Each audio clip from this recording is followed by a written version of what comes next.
labadaa qodob intaan waxaan ilaahay uga mahad celinayaa runtii in barnaamijka dheer ee soo maray wadada dheer uu maanta gabagabaya wax ilaahay loogu mahadnaqo waxa kale oo magac iyo sharaf iyo karaamo u tahay dawladda dhexe iyo bulshada Somaliland dawladda dhexe waxa ay muddo gardaadinaysay oo ay ka shaqeynaysay in la soo gaadho heerkan maanta iyadoo la fulinayo qodob ka mid ah dastuurka oo dhigaya in waxbarashada aasaasiga ah ay maamulaan dawladaha hoose muddadaas waxa laga shaqeynayay in heerkan la soo gaadho runtii waxa markaa maanta taariikha in golayaal la soo doortay oo waxayna soo maray dawladaha hoose iyagoo ay maamulayaan xubno la soo magacaabay waxay ka bilaabantay maamul daadejintu in marka hore bulshada gacanta loo geliyo inay soo magacaabaan dadkii u maamuli lahaa dawladaha hoose dhammaantood ayaguna waxaan rajaynaynaa in sidaa kuwa GPLG-gu ay bilaabaan dhaqaaqa u noqdeen in insha Allah iyaguna noqdaan oo GPLG-ga loo kordhiyo gobolka oo xarumaha aad loo badiyo maadaama oo wixii qaranku ee degmadu wax ku tarto ay degmadii uun tahay wixii qaranka ka yimaadana isla qarankii uu yahay waa yawmul mashhuud maalin markhaati loo wada yahay weeye oo ay dawladda dhexaneen ugu kormeerayso wax ilaahay loogu mahadnaqo weeye tani waxay xaqiijinaysaa hadafkii iyo ujeedadii ahayd in awoodihii dawladda dhexe qaar ka mid ah ay soo dheegto isla markaana dadkii ugu dhowaa ee bulshada xigay in loo dhiibo oo loo muxuu ahaayay daadejiyo si adeegii uu u gaadho muxuu ahaayay dadkii u gaadho taasoo macnaheedu yahay in canaan badan oo central government-ka ku dhici lahayd laga dulqaado isla markaana ay fursad u helaan hagayaashii iyo muxuu ahaayay siyaasadii guud ee qaranka in ay waqti ku filan oo ay ka bogtaan inay muxuu ahaayay u helaan oo in badan ka shaqeynayay maamul daadejinta labada wasaaradood ee wasaaradihii qaranka u banbaxay inay maamulka iska daadejiyaan wasaaradda waxbarashada iyo wasaaradda caafimaadka waliba maanta waxaanu mahadnaq dheeraada u haynaa wasaaradda waxbarashada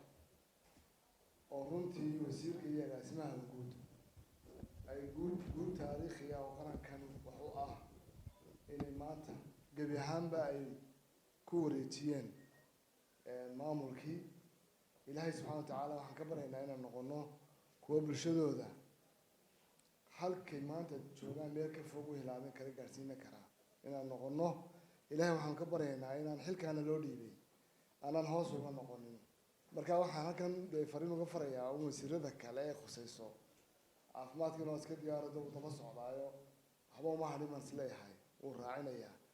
laakiin halka loo golinayay dee waa meelo fara badan biyihii baan ka xusayaa oo dee mudnaantii labaad nabadgelyada ugu horeysa biyaha dawladda hoose ahay jirtay ee berbera xanaqaad bay ka dhigtay dhaqaale fiican bay ka soo saartay horumar bay gaadhsiisay waa lagala wareego dee centralka dib loogu celiyay iyadoo wax dhibi aanay jirin markii ay xayraanka ahayd ee wakaalada biyuhu ay zero-ga ahayd ee celashu fadhiyeen ee aan maamul jirin wasaaraddu way ka carartay xitaa nagumay wareejinin 13 way ka yaaceen wasaaradda macdanta iyo tamarta la odhan jiray wasaaradda macdanta iyo biyaha la odhan jiray wallahi way ka yaaceen dawladda hoose degmada berbera maamul golaha deegaanka u guntaday heer bay gaadhsiiyeen iyadoo faraha ku hadlaysa ayay centralku dib u qaatay adeegii loo dhaweeyay dadweynihii dawladii hoose wax naga dhiman ma jiro because waa halka baahidu taalay cabashadeedii iyo xanuunkii iyo damqashadeediiba waa halkii ay taalay baa haddii loo dhaweeyay sidaasay noqonaysaa sida ay mayorkuna uu ka dhawaajiyey waxaanu markaa ku baraarujinaa in nabadgelyada degmada oo kale lagu soo wareejiyo dawladda hoose oo wasaaradda dakhliga iyaga in ay xisaabtamaan oo halkii ka sii wadaan oo si farsamaysan oo hoose ay u hirgeliyaan nidaamkan maamul daadejinta ee muddada hore soo bilaabmay waaxyihii halkan isa soo taagay ee aynu aragnay iyo waaxyaha wasaaradda waxbarashada oo intaa in leeg wasiirku warqadii magacaab maamul daadejinta ee degmooyinka uu ku soo qoray taa macnaheedu waxa weeye maamul daadejintii may dhammaan laakiin heerkii hore ka gudubtayoo iyada laftigeed baa soo daadegtay oo heer hoose u soo daadegtay run ahaantii aad iyo aad baan u hambalyaynayaa heerkan aynu soo gaadhnay degmada Berbera waxaan ku sii hambalyaynayaa inay degmooyinka ka sii horeysay oo iyadu ay la sii daadegtayba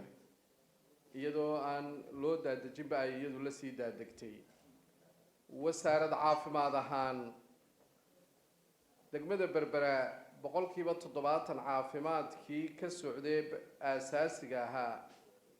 oo ah 6 health center iyo waliba 2 baarshiyala 8 health center iyo 21 xarumaha caafimaad ee BHU-ga la yiraahdo ayay gacanta ku haysaa si dhammaystiran u maamushaa hadday dawo tahay iyo haddii ay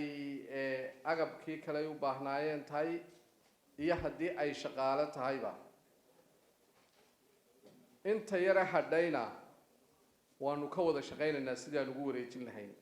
waxaan filayaa inay noqon doonto degmada ugu horeysa ee la wareegta caafimaadka aasaasiga ah oo dhan waxaa kaloo ku hambalyaynayaa waxa ay ka qabtaan waxaan kaga duwanahay waxbarashada waxa kale oo ay wax ka qabtaan caafimaadka secondary-ga ama caafimaadka kale ay ka mid yihiin cusbitaaladu mashruucan GBLG ama maamul daadejinta taariikhdiisa iyo maraaxilkiisa si fiican baa looga sheekeeyay waxaana uu ku dhow yahay imika inuu halkii ujeedadii laga lahaa qaybo ka mid runtii uu gaaro degmooyinka qaar ka mid runtii inay graduate gareeyaan ama ay hadafyadii aynu lahayn runtii ay gaaraan marka waan ku amaanayaa degmo kasta iyo wasaaradaha runtii soo daadejiyay adeegyadii asaasiga ah ay ugu horeyso wasaaradda waxbarashadu runtii kuna soo xigto wasaaradda waxbarashada caafimaadku wasaaradaha kale runtii iyagana waxa jiray waqti aanay fahansanayn amaba waxbarashada iyo caafimaadku halkan aanay taagnayn roobana maalin laguma wada dhisin waxba afkayaan lagu celcelinin wasaaradda arrimaha gudaha iyo wasaaradda biyaha iyo wasaaradaha kale ee weli wax ku maqan yihiin insha Allah wixii idinka dhiman maayo waanu soo wareejinaynaa insha Allah ee weelasha u sii samayso oo u sii goro taasi waa intaas